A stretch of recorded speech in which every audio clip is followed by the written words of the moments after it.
Hello, Miss B's class. Today we are going to read my favorite book this time of year by my favorite children's author, How the Grinch Stole Christmas.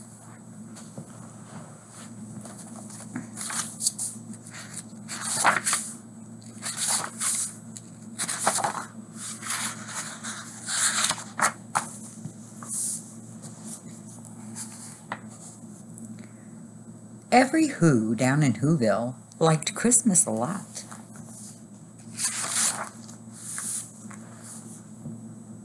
But the Grinch, who lived north of Whoville, did not. The Grinch hated Christmas, the whole Christmas season. Now please, don't ask why. No one quite knows the reason. It could be his head wasn't screwed on just right. It could be, perhaps, that his shoes were too tight. But I think the most likely reason of all may have been that his heart was 2 sizes too small.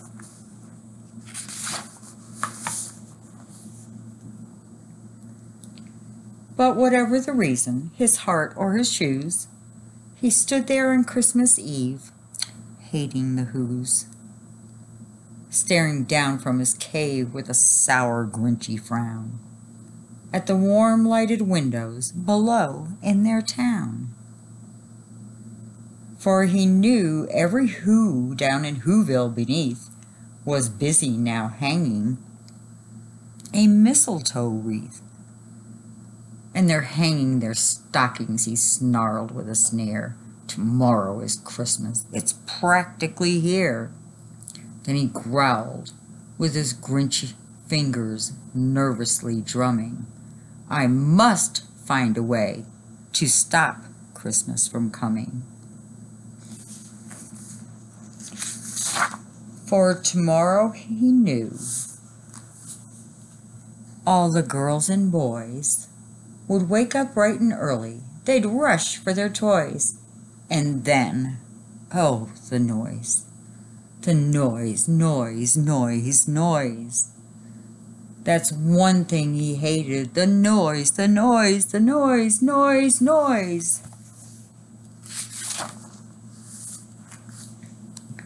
Then, when the Whos, young and old, would sit down for a feast, and they'd feast, and they'd feast, and they'd feast, feast, feast, feast.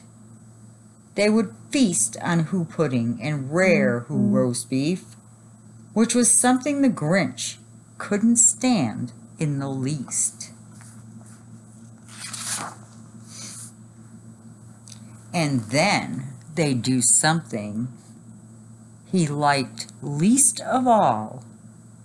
Every Who down in Whoville, the tall and the small, would stand close together with Christmas bells ringing.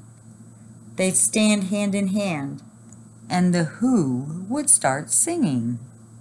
They'd sing, and they'd sing, and they'd sing, sing, sing, sing. And the more the Grinch thought of this Who Christmas sing, the more the Grinch thought, I must stop this whole thing. Why, for 53 years I've put up with this now. I must stop this Christmas from coming. But how?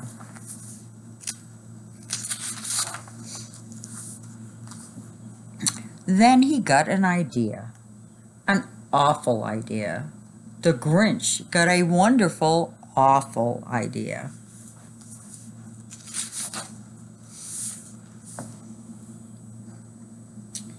I know just what to do, the Grinch laughed in his throat, and he made a quick Santa Claus hat and a coat, and he chuckled and clucked. What a great Grinchy trick! With this coat and this hat, I look just like Saint Nick. All I need is a reindeer. The Grinch looked around, but since reindeer are scarce, there were none to be found. Did that stop the old Grinch? No, the Grinch simply said, if I can't find a reindeer, I'll make one instead. So he called his dog Max. Then he took some red thread and he tied a big horn on the top of his head.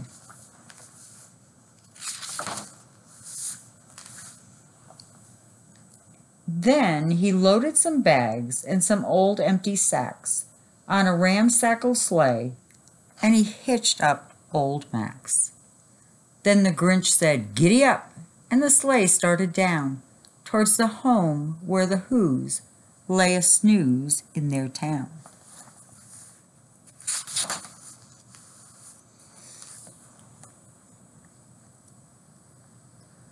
All their windows were dark, quiet snow filled the air.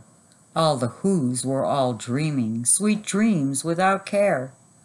When he came to the first little house on the square, "This is stop number 1, the old Grinchy Claus hissed, and he climbed to the roof, empty bags in his fist.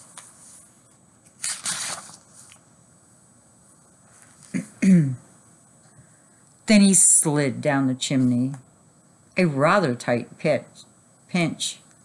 But if Santa could do it, then so could Grinch. He got stuck only once, for a moment or two. Then he stuck his head out of the fireplace flue, where the little Who stockings all hung in a row. These stockings, he grinned, are the first things to go.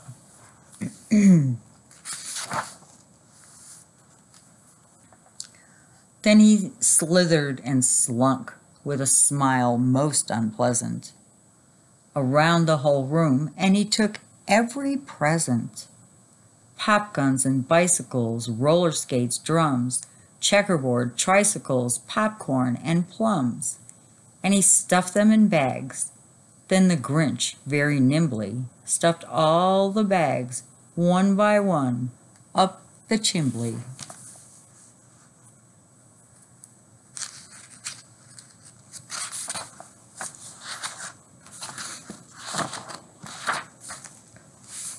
Then he slunk to the icebox. He took the Who's feast. He took the Who pudding. He took the roast beef. He cleaned out the icebox as quick as a flash. Why, that Grinch even took their last can of Who hash.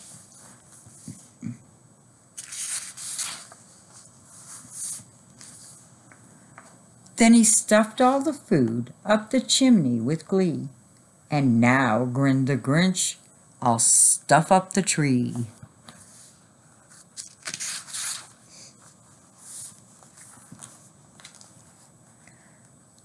And the Grinch grabbed the tree, and he started to shove, when he heard a small sound like the coo of a dove. He turned around fast, and he saw a small Who, little Cindy Lou who was not more than 2. The Grinch had been caught by this tiny Who daughter, who'd gotten out of bed for a cup of cold water. She stared at the Grinch and said, "Santa Claus, why? Why are you taking our tree? Why?"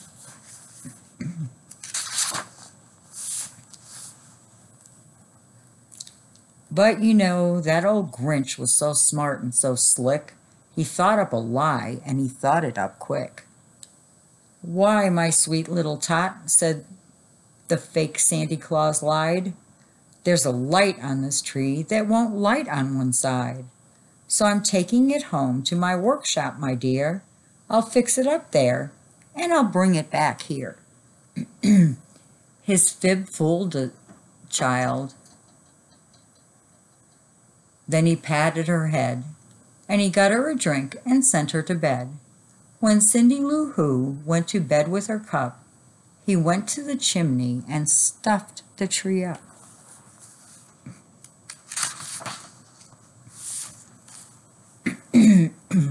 Then the last thing he took was the log for their fire.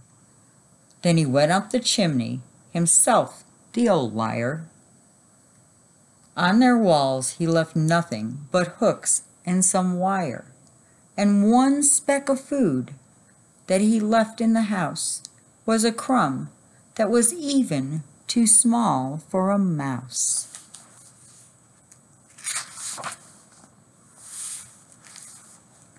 Then he did the same thing to the other Who houses, leaving crumbs much too small for the other Who's mouses.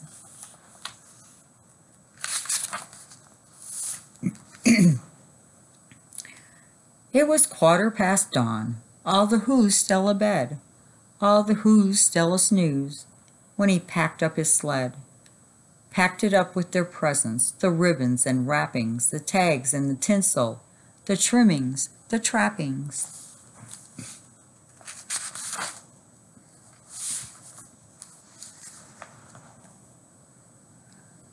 "3,000 feet up the side of Mount Crimpet, he rode with his load to the tip-top to dump it. Pooh-pooh to the Who's, he was grinchily humming. They'll find out now that no Christmas is coming.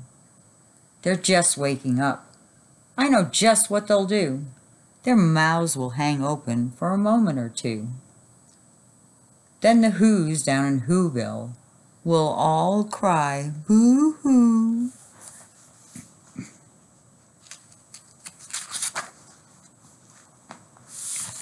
That's a noise," grinned the Grinch, "that I simply must hear." So he paused, and the Grinch put his hand to his ear, and he did hear a sound rising over the snow. It started in low, then it started to grow.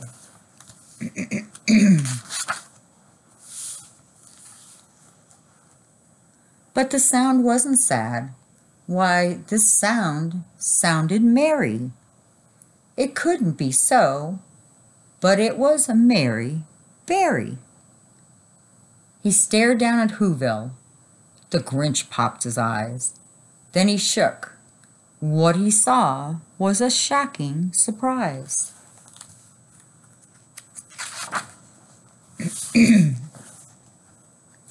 Every Who down in Whoville, the tall and the small, was singing without any presents at all. He hadn't stopped Christmas from coming. It came. Somehow or other, it came just the same.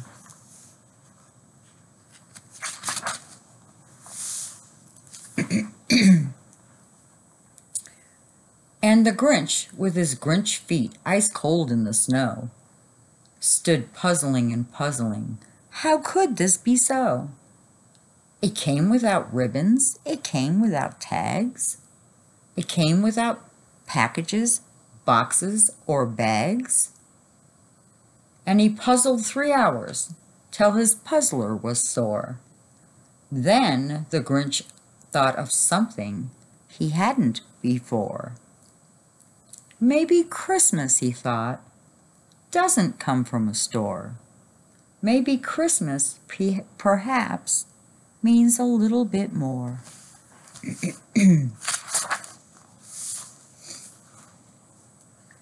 And what happened then? Well, in Whoville, they say, that Grinch's small heart grew 3 sizes that day.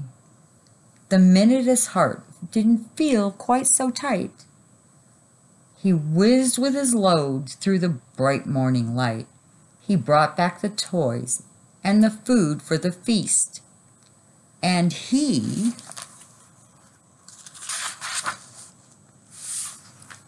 himself, the Grinch, carved the roast beast.